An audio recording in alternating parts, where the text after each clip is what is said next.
Studio Delhi. बुझता रहा हमारा के कही सुन लई की जानल जीजा हम हो में के नईखी ए जीजा। बुझता रहा हमारा के कही सुन लई की जानल जीजा हम हो में के नईखी। दे दे मगारी जानी हमर देहिया सुगराई। दे दे मगारी जानी हमर देहिया सुगराई। हाँ मुँह से मजाक कलय जीजा देह से नहीं।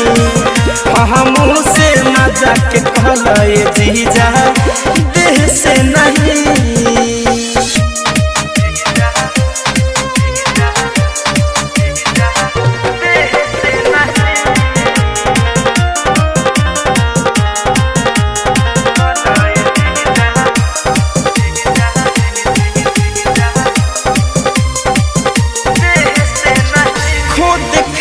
कह के रउआ करत नहीं खिसही। आइल बानी घर तबुआ अस्थिर से रही। ए जीजा खुद खाद कह के रउआ करत नहीं खिसही। आइल बानी घर तबुआ अस्थिर से रही। ठीक से रहमत रही ना तो दुआरा पर जाई।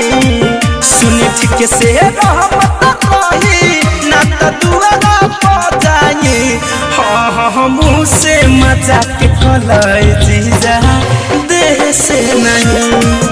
हाँ मुँह से मजाक कलय जीजा देह से नहीं।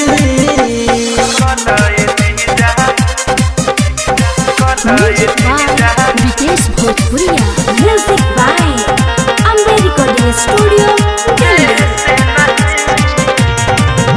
राइटर साधु धनंजय लब न लगाई। फिर के हाथ जानी मन पनियाई। हाँ फैशन फिरोज मीठू लब न लगाई। फिर के हाथ जानी मन पनियाई। फर के रही रउआ हमारा नियरा नाई। फर के रही रउआ हमारा नियरा नाई। हाँ मुँह से मजाक कलिए जीजा देह से नहीं। हाँ मुँह से मजाक कलिए जीजा देह से नहीं। बुझता रहा हमारा के कही सुन लई की जानल जीजा हम हो में के नईखी। दे दे मगारी जानी हमर देहिया सुगराई।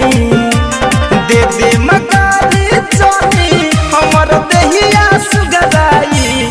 हाँ मुँह से मजाक कलय जीजा देह से नहीं।